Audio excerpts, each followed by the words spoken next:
hindi lahat ng hindi lahat o tayo kanina dito ay nakita ang kapatid na magsyahada.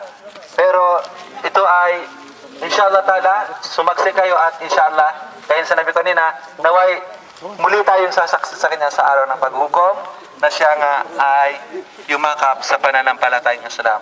Ang relihiyong Diyos ang nagtatag, Diyos ang nagpangalan, Diyos ang pumili, relihiyon ng lahat ng mga propeta. Sheikh Misbah? So, bale, gaya ng sinabi ng brother kanina, nagsahada rin siya, ngunit siyempre mas mainam na masaksan natin lahat. So, balay natin, makasalubong natin siya sa palengke o saan man.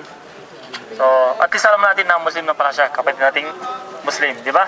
Tama. So, ang gagawin mo bro, siyempre, ginawa mo na rin siguro. So, bibigkasin natin yung tinatawag na shahadatain. Bale, bibigkasin ko muna sa Arabic at saka uulitin mo.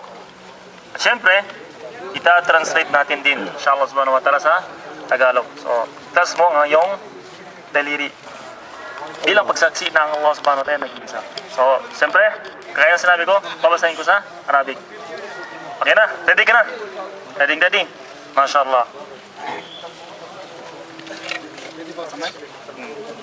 Ulit mo. Ashhadu an la ilaha illallah wa ashhadu anna Muhammadan Rasulullah.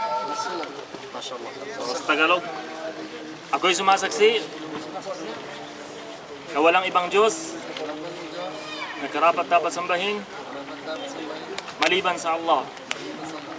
At ako ay sumasaksi na si Muhammad ay sugo at propeta ng Allah. Allahu Akbar! Allahu Akbar! MashaAllah. Sino ang pala bro? Anong pangalan mo? Angel. Malak. Malaika. Malak. MashaAllah, Angel. So, si Angel ay kapatid natin Muslim, MashaAllah. Napakalaking bagay yung papalitan ng isang taong kanyang religion. Kasi siyempre alam natin, ang pananampalataya ng isang tao, ang usaping pananampalataya